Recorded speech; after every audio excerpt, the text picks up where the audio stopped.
This week on Buffering, we are thrilled to have John Durocher back on the podcast.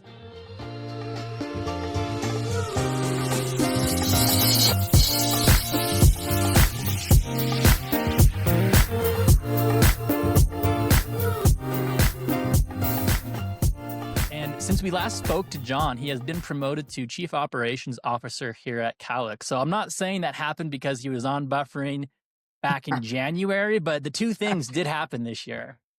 Absolutely. I think there is a linkage there. Anybody that shows up on Buffering is just going places, right? After they've been on your show. You know, I think Gabe was promoted this year or maybe within the past couple years here as well. So I'm starting to see a little bit of a correlation. We should go back and do a trend analysis on all the guests and their career arcs and, how they're doing. Don't tempt us, because I know Gabe will be all over that as well. Anytime I get to do any sort of Excel analysis, I'm all over that. So that sounds great. And as we're getting started here, Zach, I have to hold on just a minute. I need to get a sip of my water out of my really nice Buffering labeled water bottle. Maybe you and I both. There we go. We have some podcast merch finally. Yes, we have some podcast merch. I was very excited. My wife texted me about, a couple hours ago and said, there's a package here for you at the door. And I was like, all right. So I popped in and opened this up, and there was a very nice note from Zack, as well as this lovely Buffering water bottle. Oh, I got it upside down. Buffering water bottle for our merch, which I was like, man, this is so cool. I can't believe we have merch. I feel so legit. We're going to be well hydrated here in 2026. Indeed. Which, by the way, Gabe, I sent a photo of that when I made those a couple weeks ago to a few people, and it could be a hot item. We might have to get a website spun up. Nice. All right, John, we got budget to cover all of the Buffering merch. Yeah, absolutely. Absolutely. We get all that budget went to our hair and makeup for 2025. So 2026 is all about merch. I love it. But hey, it's that time of the year though where you see a lot of companies doing their end of year recaps. I call it Spotify Wrapped season because that's what everyone's posting. Well, last week, what they've listened to, what they've consumed over the past 12 months here, and we couldn't help ourselves. We have to do some kind of wrap / looking ahead to 2026. And I don't want to recap 2025 too much because we did that, Gabe, following Connection. So now that John is back on the podcast with us after his first episode back in January, I think it's a good opportunity to kind of look at 2025, see what shaped our industry, and then later on in this episode, talk about 2026 and see what predictions we might have for the new year. Absolutely. So let's start with that, with the key trends and insights we saw in 2025, right, that shaped our industry. And I'll bring up the first one. What did we see this year? We saw massive fiber buildouts, which is no surprise, right? There's this massive infrastructure investment that was made and, really helping our rural communities deliver on capabilities they just didn't have before. And I think that, it narrows that digital divide, and it's only going to accelerate as this BEAD funding starts to show up. So I think we're going to, we saw that a lot in 2025. And again, look, getting connection is the first really important thing. But once you have that connection, what are you going to do with it, right? That's going to be the real telltale, I think, as we think about 2026. But that was one of the massive things that happened in 2025. Yeah, I'd agree with that, John. And one of the other things I was thinking about as you were talking about that particular data point is I feel like there's definitely been a shift over really probably the last 12 to 18 months, but there was so much focus in our industry for a long time on homes passed as a metric and just building out the network infrastructure and getting it available in the areas that we're talking about. But I certainly have seen a big shift in the conversations that I'm having away from homes passed as a metric to take rate as a metric, and something where we're really trying to understand, okay, I've made this massive investment for fiber infrastructure. How do I monetize that investment? And that monetization comes with actually selling services to people. So I don't know if you've seen that in your conversations too, recently, John, but it really feels like that shift is happening. Oh, absolutely. I think in the, going on 3 years that I've been here, no one was talking about that in my first year. Maybe a few like real leaders out here on the edge, but I think really now it's front and center in every conversation I have it's like, how are we really going to create this experience? Yep. Yeah, I'm totally with you. Yeah, and speaking of experience, John, back to when you started at Calix, I think that was something else that might have been more popular is the speed angle of the conversation. So as these fiber build-outs accelerate, they have the ability to deliver faster speeds, of course, but also that new experience angle that we keep talking about. And yes, I think there's research that shows that consumers are still have a little bit of interest in speed when making their buying decision, but they're also looking at the actual experience as the differentiator in these fiber markets as well. Right. And you guys see more competition? Do you think there's more competition in 2025 than you saw in previous years? I mean, I feel like Absolutely. 100%. that was front and center in a lot of the conversations that I were having. And I think that's why the experience piece Hmm. became such an important element. It's like, okay, there's 3 or 4 players now that are going to be in this market, or someone's coming, right? And they wanted to be out in front of that. And they were thinking about, okay, let's not get in a price war because there's no winners in that war. How do we stave that off? Like, what are we going to It be Yeah. doing? it's funny, I think of conversations I had back in 2021 when I started at Calix, back in my prime, when some of these, alternative providers, these new competitors were moving into markets, and the sentiment of them being a threat largely was absent. They just were not seen as a problem. And now in 2025 here, as we move into 2026, I would say almost every call I have in a week has a mention of one of these competitors, one of these big national providers or something of that nature here we're talking about in a few minutes as well. But it's very much evolved into the threat we thought it would become. Hmm. Well, and So Zach, do, to that point, oh, sorry, go ahead, John. no, I was going to just interject one point. Is like, so as we think about that was 2025, right? Really, Hmm. 3 themes that we all kind of saw quite a bit of in 2025.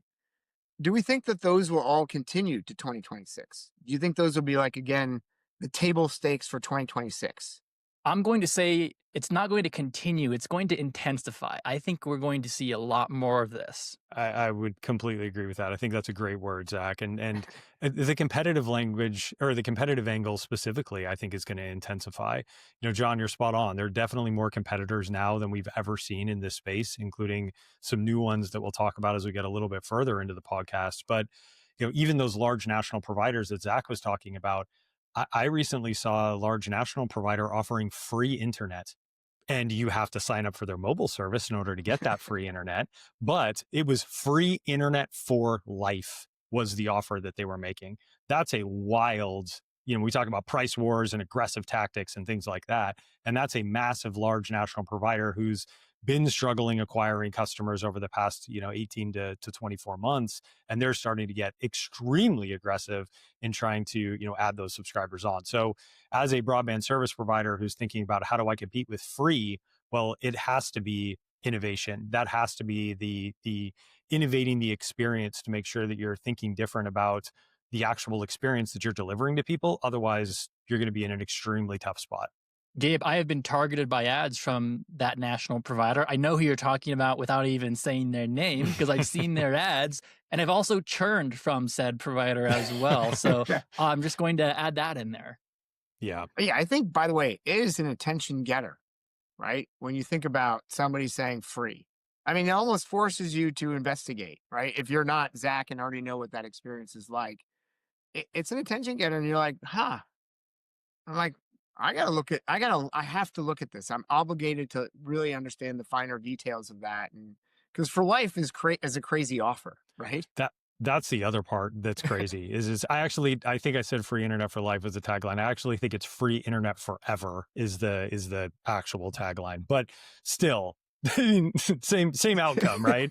And I mean, that's it is a wild thing to say and to see out there in the markets. And I agree with you, John. There are going to be people who are curious about that. And that becomes the catalyst for them actually looking at something different. This is just something that we're seeing in this market now for sure. We've seen it over the last year. And to use Zach's word again there, I think the intensify is a great way to say it. As we move into 2026, it's going to be that in more intense competition. Just one note on the free, for life, Gabe. It reminds me of the Tesla ad I sent you a few months ago where it said free supercharging for a year. And I did the math on that and equated out to like $200 or something, which when you're buying a car is not that much. But John, No. to your point, I saw the word free and I got curious. I had to had to investigate it a little bit. So is lifetime, you said? No, forever, boy, so that you Forever, can pass yes. it down to multiple Yeah, is it generations. multi-generational or? I didn't think about that. Here's my Wi-Fi router. I'm now handing it I down put to it my in my son will. so he can have, yeah. Yeah, I put it in my I'm will. imagining that Wi-Fi 6, that Wi-Fi 7 router in 50 years still plugging along. By that point, Gabe, I'm Yeah. hoping that the equipment has been depreciated.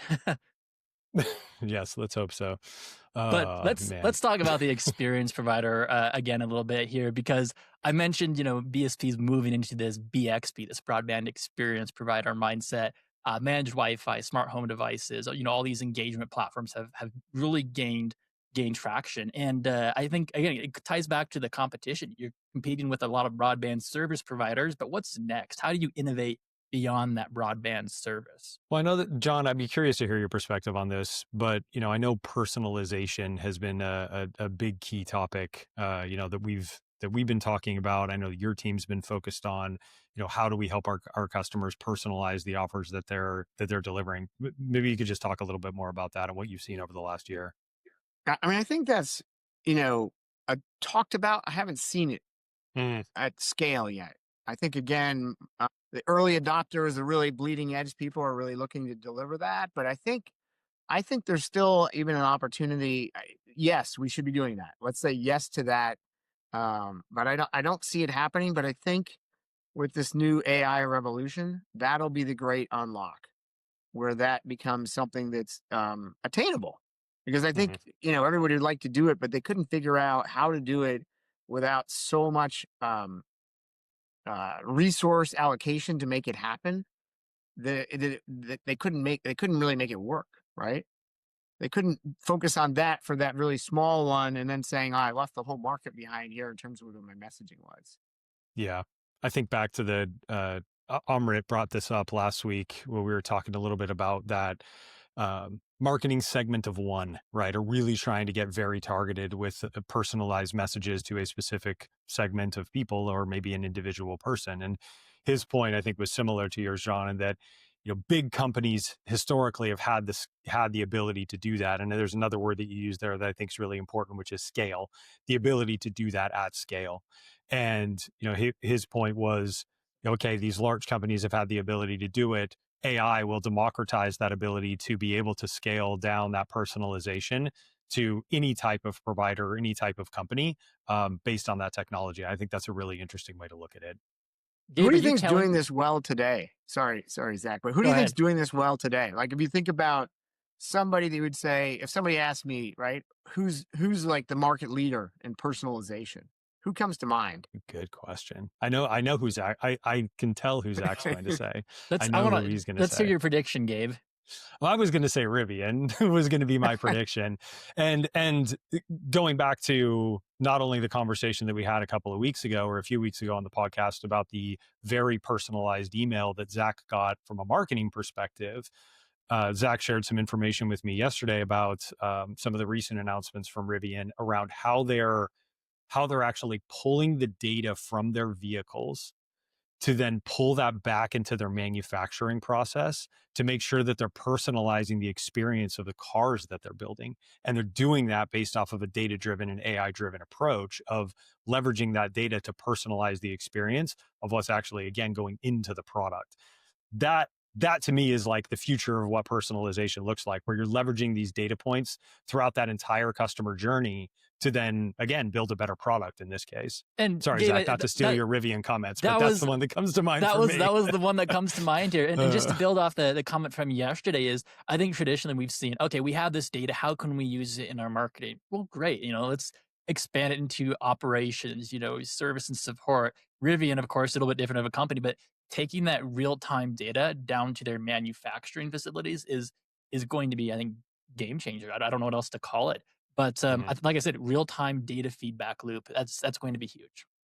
I I think got the ones another that come one. to my mind. Oh yeah, I was going to go. I had a couple that personalization versus one to one. Well, Mm, I mean, it's just a little bit different. I agreed. think that Spotify, I was going to say Net, that one, John. That was going Netflix. to I be mean, mine. well, those are two that just come to mind because what do they Yeah, do that's really good? They're like, oh, you're interested, or YouTube. By the way, YouTube I is, was gonna say Google products. yeah, they're good, but I don't feel like they're just one to one. I think they're one to segment, right? I think because if you go in and I watch a lot of like home renovation, okay, and then I was on this kick watching these interviews with these basketball players, and guess what started showing up in my feed all the time?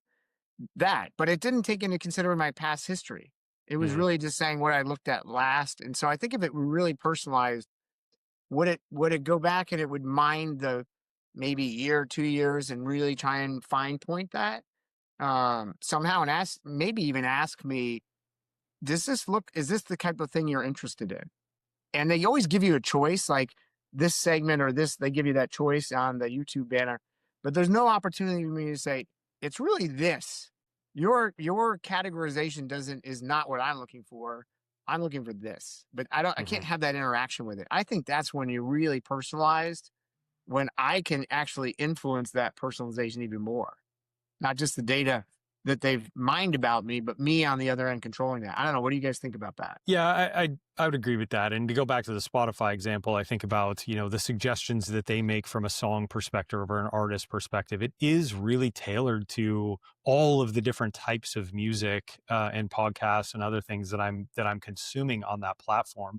And I do feel like that's a situation where they do a much better job of holistically looking at everything versus, to your point, Google maybe, or YouTube just maybe, hey, what are the last like 10 videos that John looked at? They all happen to be basketball interviews, so let's feed him more of those. So yeah, I think it's a very fair point. I feel bad for not being a Spotify user. I feel like I'm missing out on some of these my Spotify Wrapped was like, "You listened to, like, 100 minutes this year." I'm like, "Okay, that's, not quite accurate," but Buffering was my number 1 podcast, I have to say, on the Spotify app.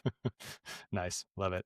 Yeah, well, and I know everybody's talked about this ad nauseum, but Spotify Wrapped is such a brilliant way to leverage all of that data to make it feel much more personalized. And I know, over the past couple of weeks, everybody's been posting their Spotify Wraps, which is like the most boring content ever on social media. But it is really brilliant how they've been able to leverage that information that they know about you to create something that feels very personalized and unique. And that I've got to ask you this, Zach. I don't remember. Maybe John, do you know if is your Spotify age new this year? I feel like that wasn't in previous I Spotify Wraps. I wanna say it's new.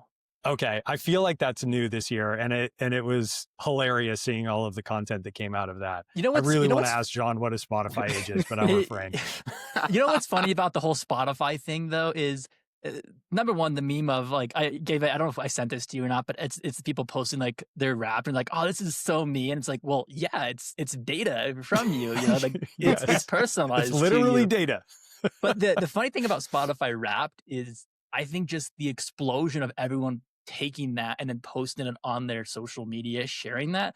For being So honest, I shareable. I could not care less what music people listen to for the most part. Again, it's personalized based on you. I don't want to listen to Gabe's Nirvana playlist or whatever's there.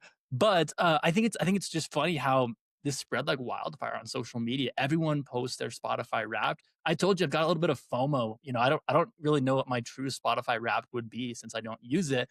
YouTube does like a rewind, or I can't remember what they call it, of the year in review too. And they kind of assign like a persona of like who you are based on the Mm, content you watch. So it's just wild to me that people have taken um this Spotify Wrap. They love it so much they share it on social media, and it's free marketing. yeah, You know who it did a is. great job with this year in terms of just taking data? Google sent me my 2025 photo album. No, interesting. And historically, they've done something similar. But usually you get like some dud pictures in there, like just really bad, out of focus. They curated this list that these photos were like all super high quality. I was shocked. I'm like, this is almost like felt like a human went in there and said, we got to make sure that we don't put any blurry photos in there or out of focus, or when we put them in, and they put them to a song. And I'm like, this is incredible. I'm like, I was shocked at how good it was. I'm really interested in the algorithm for determining that. And it was like, pictures of friends. By the way, this won't be interesting because it's not just my music. It's pictures of things, that you've experienced over the year, and your friends actually care about that because they show up in them. This is true. Yes. Yes, you're making it about them, which makes a big difference. Well, so I know we've kind of been talking about these baseline things, and John, I think you did a good job of explaining. There's been a lot of folks who have started to adopt these in their business, but they've been more on the bleeding edge. And now as we kind of shift the conversation to 2026 and some of these things that we talked about as kind of baseline expectations that consumers are going to have as we move through the new year, can you share some things about where you see, what do you see as absolute table stakes, and then kind of where do you see the industry going as we move through the year? Yeah. I mean, I think the table stakes are, I think, repeat of 2025. Competition, right? Build out, and then the experience. But I think 2026, the leading companies, I think people who are out there in front, one that comes to mind is I think it's going to be about this quiet revolution called the quiet revolution. And what I mean by that is fixing problems before they actually occur. And it's been the nirvana, right? Everybody's wanted to do this. Right now, we've all been stuck in reactionary mode. A customer has a problem, we go and fix it. One, because we often don't know that it's a problem, right? We don't get the signal in time. Our signals are not aggregated in a way that we can pull them all together and see that this is a problem. And I think that with AI's emergence, we're going to see AI playing a significant role in that proactive piece where you don't even have to tell a customer you had a problem. You fixed, you identify it, you get the signal, you fixed it, and they may not have even known there was a problem, right? And there's no support call, and that's going to be the best problem to have. Is one that no one knows about because it's fixed before that little blip. Because blips happen as a consumer, and For sure. as long as it doesn't stay there, you're like, oh, it was nothing. Sunspots. So I agree with you. I think certainly, getting more proactive about this type of support and solving those problems in advance, I think is going to be super important. One concern I have as we start to, do this in a bit more of a proactive way is, how does the provider get credit for solving that problem? Because right now, somebody picks up the phone and they say, hey, I've got this problem, provider solves it. Maybe they send a technician out and everybody's happy. And you have this positive touch point. And what we've seen is that our customers who measure CSAT at install or at a time when a repair technician is out there fixing a problem, crazy high CSAT scores. But again, how do you as a provider get credit for that if the customer didn't even know that the problem existed? Yeah. Well, I think there's two things you're saying there, because I remember the study. We did a customer loyalty study, right? And that CSAT. And what we discovered is customers who had a service call that was handled well get a higher NPS score, which it seems like crazy, right? But they're amazed. They're like, that I had a problem and you fixed it. I think there's an opportunity there, because now, since you don't have to spend your cycles dealing with those types of issues, how do you change it to be that my interaction with you is not the general three? And the general three would be my first, I sign up and you set me up. That's generally, my relationship starts, and you generally wow me, right? If it's easy, simple. And if I'm Zack, I did it without ever having actually had to talk to anybody, right? I did it all online, which is amazing. I think the second piece is the bill, right?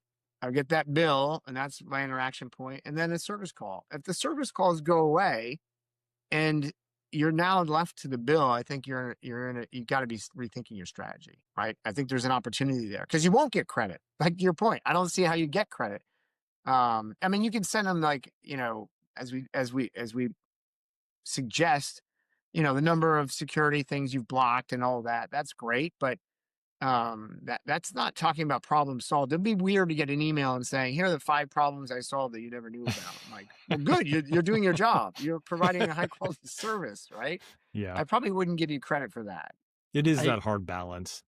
If I got an email saying, here's the problems we solved for you this week, I would be so intrigued. I'd definitely open the email, but I think I'd leave with more questions than I would go into that email with. But hey, speaking of not talking to anyone here, I think we have to talk about the mobile app a little bit here as well.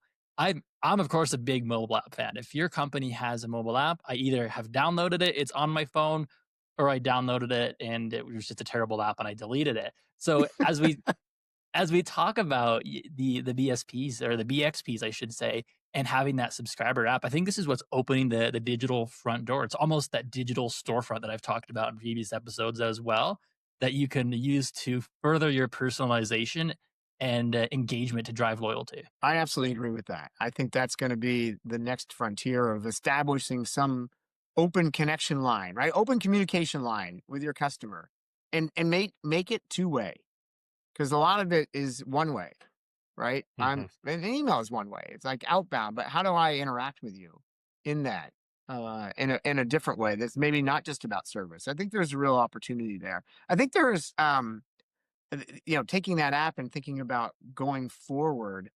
I think about will the leaders start thinking about a whole event strategy, right? And I was with a customer this week that was actually talking about doing that and saying, "Hey, we're going to do these workshops." And and they were thinking about doing, they were talking about doing it one to one. And I'm like, why not make it a community event?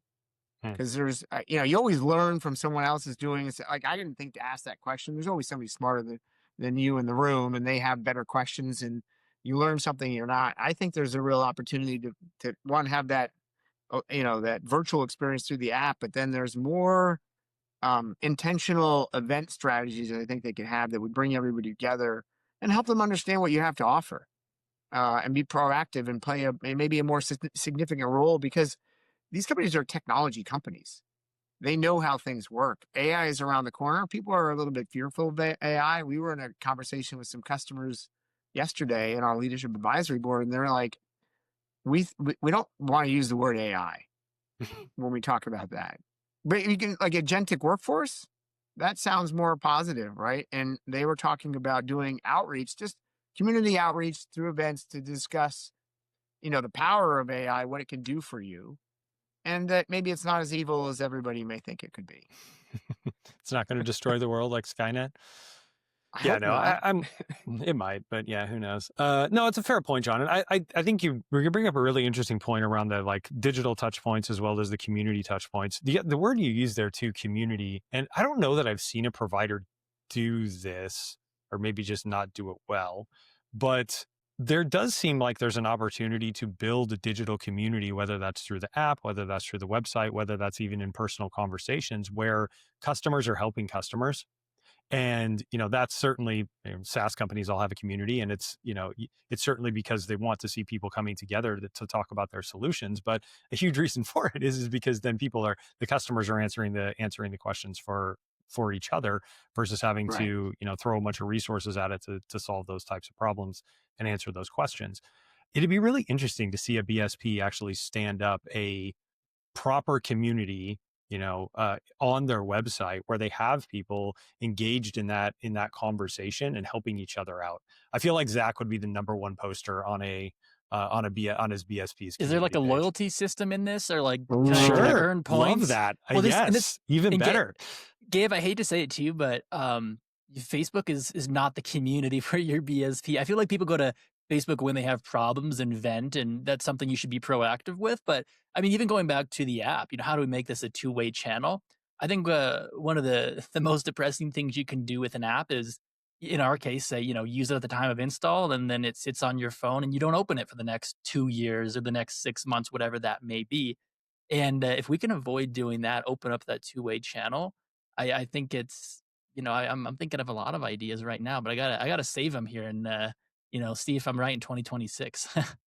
So do you think you mentioned loyalty program? Do you think 2026 is a year where market leaders are really establishing loyalty programs in a significant way?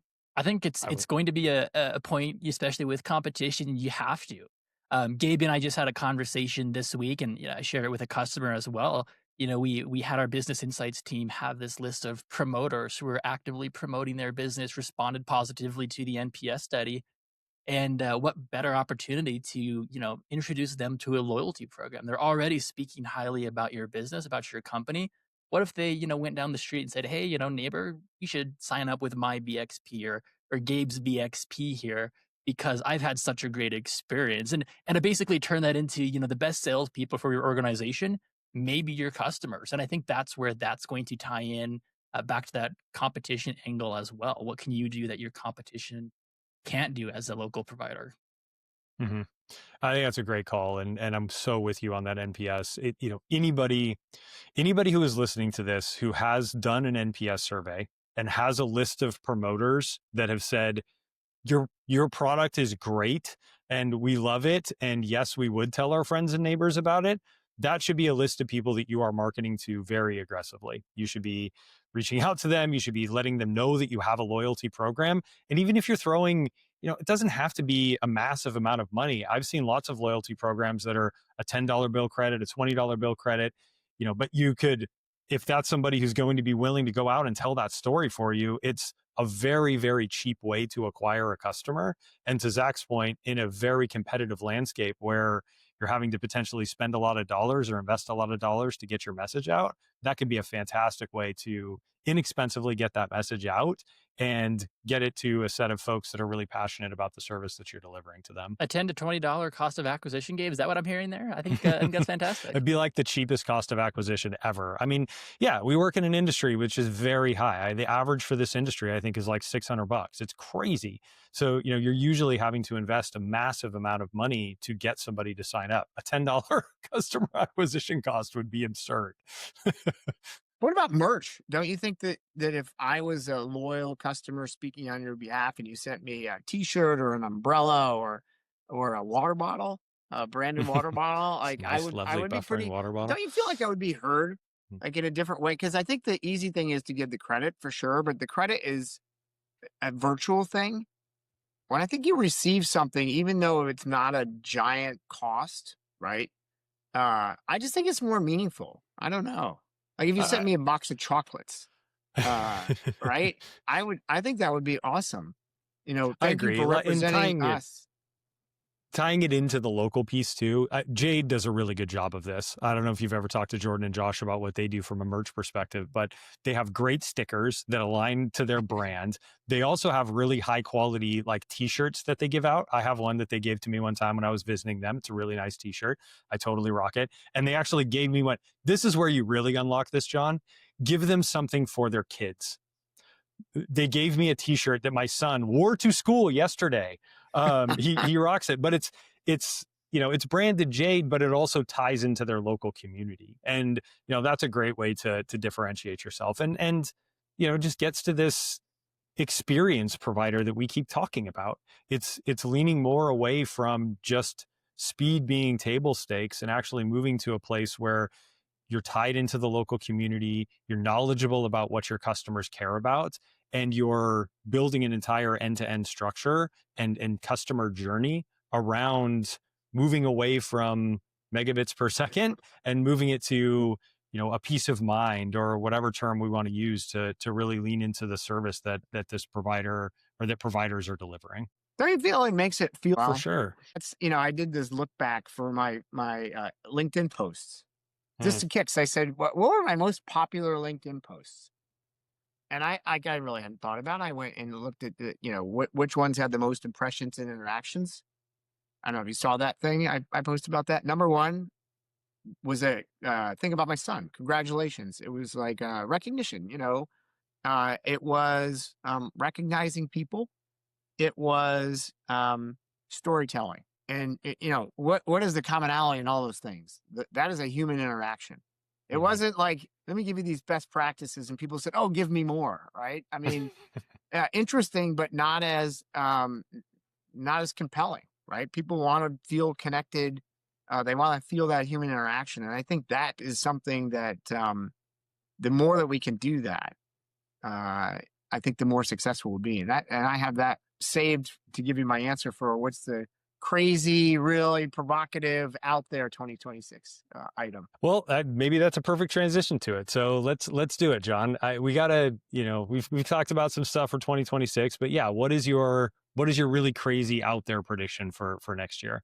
I think that leaning into that idea that brands become way more fun, creative, personal, less full of technical jargon, even brand names.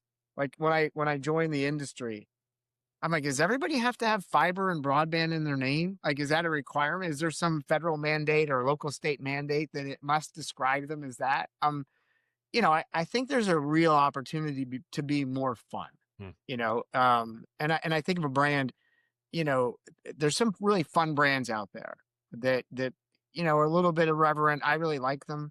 If you think about, like, I fly JetBlue a lot and I like the experience in JetBlue, but they're fun. Like they're all of their kind of, material that's written is got a little bit of a, sassiness to it. It's not just corporate speak. And I think that's appealing to people, right? Because you feel like you're talking to somebody, not an entity. And I think that in 2026, I think there's a real opportunity. Wildest prediction is many people turn the leaf and saying, in the spirit of competition, I need to show up and show my true colors, right? Who we Show really up as are. your authentic self. Yeah, authentic self. And what is that authentic self? Some may be funny. They can't all be that serious because there's not that many serious people in the world. I hope not. Gabe, I feel like Crumble's a pretty fun brand. Not to like insert them into the conversation as well, but of course you can use my loyalty code. No, I'm just kidding. But What was the over under, John, for Zack to bring up? 100%. I feel like we're over. It was 100%. There was nobody taking the line that it would not be mentioned. We've got markets following the podcast now. Poly market bet on whether Zack's going to bring up Crumble in the podcast. Yeah, for sure. No, I totally agree on the fun brand idea. It stands out when you see that type of thing. Gabe, I know there's been examples where you and I have seen, a brand doing something fun and we've shared that together, or, something that just stands out in the marketplace. It's a differentiator. Mm-hmm. Yeah, 100%. Yeah, and not that anybody asked me, but I'm going to tell you my bold prediction for 2026. So as I look into the new year, it sort of aligns to what you're talking about. Not so much on the fun brand side, John, but just on the brand side and really being knowledgeable about your customers and leveraging data to push this forward. I do believe that 2026 is going to be the rise of Leo and what we're going to see with Amazon, Leo, and Starlink specifically. And I'll just caveat this saying, I know the technology is not the same as a fiber provider, right? We understand that, but there is going to be a good enough product that is going to be okay for a lot of people. So setting the technology piece aside, the data and the marketing piece is what I think is going to be really interesting with these companies. Amazon is really good at leveraging data for marketing. We all have Amazon Prime accounts. We're all getting served content all of the time. And they're really thoughtful about how they're marketing to all of us. And they have massive, massive resources that are going to allow them to do this. The other piece is Starlink. While this isn't their company specifically, you can look to what Tesla has done. And Tesla's really good at marketing to their existing customers. They're really thoughtful about what they're putting in front of them, getting them excited about new products that are coming out, those sorts of things. And Zack, I know you've seen some interesting things even online about like what Starlink is doing to, have some creative ways to get their product out into these markets. Yeah, and it's kind of sprung up over the past week in the Midwest, but they've essentially deployed not only their first retail stores, but they've deployed vending machines in odd locations. And the funny thing about these vending machines is you can go and buy your Starlink kits and accessories and go on with your day. But one of the things I thought was interesting was there was a comment I saw on Reddit of I think it was an employee of Starlink. But they said that a lot of people are not going to these machines with the intent to buy Starlink. They're not traveling to the stores with the intent to go into the Starlink store. They see them, it sparks curiosity, and 1 to 5 minutes later, they're walking away with a Starlink kit. The ease of buying that experience of buying that, taking it home and having, immediate access to internet, that's something that is new to the industry. Mm-hmm. Well, One other thing. Oh, go ahead, John. I was going to say, just adding on that, I came to this conclusion that, looking at other tech industries, the unboxing experience. Go and look at this unboxing experience of every consumer application or consumer device. Let's just call it device, right? Whether it's a vacuum, right? A snowblower, these new ones that you can just you talked about it, Gabe. You have one of those, right? That's vacuuming your house, mowing your lawn. Not the I snowblower, thought you were but talking yes, about the the vacuum. snowblower. I I was was like, going to say oh, We snowblower. were I'm like, talking. man, We it were hasn't talking about snowed the here snowblower forever. yesterday because snow's flying, right? And we're like, oh, but that experience with that, it's really well done, right? Really You well done. see the care that they put about that, and I thought, gosh, we're a provider that should be doing that, creating kits so people can actually create that experience, because then there are a group of people that want to do it themselves. Why not do that? The curiosity and how it's packaged, I think it really would demonstrate that. I think there's Mhm. an accessibility thing that we have put in our industry unintentionally, so that it just seems like, well, no, you're not bright enough to do this. Mm. And sure, there's fiber involved, but I can do my printer, and my printer's not always easy, right? that's like the worst Well, and piece of there tech you could have used as oh, an God, exam, yeah, a exactly. printer. A But terrible let's talk example. about the unboxing though. Have you guys ever set up a Starlink dish? Have you ever received one and set it up? Because I have not. I sent a picture to Gabe of the box months ago, but you get the box and there was like 3 steps printed onto the box. Number 1 was like open it. Number 2 was place it outside. And number 3 was download the app. That was all you needed. And it was right there on the packaging on the box. Yeah. It makes it Yeah. seem Incorporating accessible, all that in. Mhm. Absolutely. Yes. right? I mean, Mhm. and a high degree of finish on that. I suspect that product, the box felt high quality. It It's a didn't feel, premium product. It's like an yeah. Apple product. Yesterday I was just telling Gabe I bought a Mac Mini over Black Friday, and every Apple product you buy, it's got that high quality or more premium unboxing. Whereas if they would have shipped me like a laptop in a bag, or I've bought stuff from Dell, I will throw Dell under the bus. My gosh. But it's a totally different experience. And with Dell, I did not feel like I was a premium customer, that they valued me. Whereas with Apple, I think I've spent half my life savings with Apple at this point, but every time you have that premium unboxing experience. John, I think of the Apple Watch Ultra. When you unbox the Ultra Apple Watch, or Gabe, I think you have one. Like I do. if Yeah. you caught on, it was all like the packaging was all focused about like the outdoors and like people Mhm. climbing, surfing, doing all these different activities that you could hopefully see yourself, in those Stuff that I'm scenarios. never going to do with my watch, but it was cool to look at. Yeah, but Uh, that's the whole experience there. Yeah, for sure.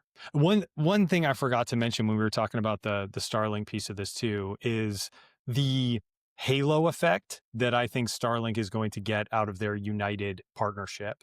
Now, I was on another flight just this past weekend where Starlink was the Wi-Fi provider. It is incredible. It is so much better than the Wi-Fi experience that existed on the United planes before. It is just night and day.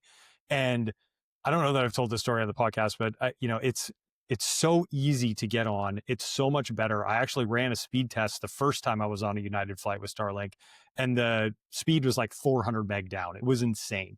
And we're so used to a terrible experience with Wi-Fi on airplanes that this feels really, really elevated.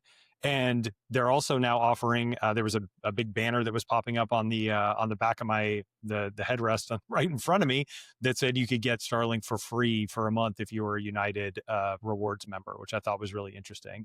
So again, there's this kind of halo effect that's happening.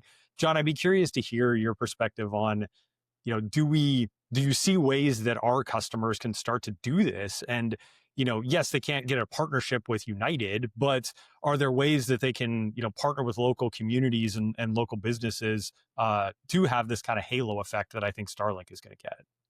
Yeah, I won't be leading with you should buy an airline. That would not be my recommendation. But I think there is. I think it's like the experience you can create with Smart Town, Hmm. because not everybody flies every week, but everybody is in their neighborhood every week. You go to the grocery store, you go to the pharmacy, you run an errand, you go to a restaurant, and how do you get out there and have people that might not know your experience receive your experience, especially in places where there's bad cell service, right? My city center even though we're 7 miles from Boston, has the worst cell coverage on the planet. Like you cannot. The first time a provider went in there and provided a smart town experience where I could get online and be connected, wow, right? People will be like, "That's amazing. Who is this provider? I want to learn more." And they're offering me something I don't have. So I think things like that can combat, the airlines if you're not going to buy one or do a partnership with one. I think that might be a less expensive way to go. Yeah, Gabe, yeah, it might speaking of the be. halo effect, I got just insert one more prediction here. You know me, I'm all about following like the latest tech rumors and gossip. One of the big ones is companies like Apple integrating satellite chips directly on their phones and pushing more data intensive services through these satellite providers, whether that is Starlink or someone else in the future as well. I think this is a direction we're headed, whether it's in 2026 or maybe even 2027. We've seen them pilot this with some cell companies already to an extent with text messaging and now low data intensive applications as well. They just acquired a ton of spectrum. So I think we're going to see this acceleration again, tying it right back into the satellite provider, where it's now on the phones of millions of people. Yep. Yeah, again, it's that halo effect, Zach. I completely agree with you. So we just hit on more and more competition, Yeah. and all the Yeah. more reason to be doing some of those things that can fend off the competition, right? Build your moat so that the competition can't come in. I think that's going to be a big element of what's going to happen in 2026 for sure. It's a great point. Like building that wall around your customers is going to be so important as we go through the next 12 to 18 months because yeah, all of this is just going to create more and more competition. And it's, it gets back to so many of the fundamental things that Zach and I talk about on the podcast, which is, thinking about meaningful touch points with your customers around that entire journey. And by building that in, you're going to build that moat around your customers and keep competition away. Well, John, I think we'll have to have another conversation here in 12 months to see how close we were on some of these things. But I'm pretty confident on the competition angle. I think again that's going to be a major theme here in 2026. Absolutely. All right. Well, John, thank you for joining us again on Buffering. And if you enjoyed this episode, don't forget to follow us on your favorite podcast app and to share it with your friends and colleagues. And for more insights and updates, be sure to connect with us on LinkedIn.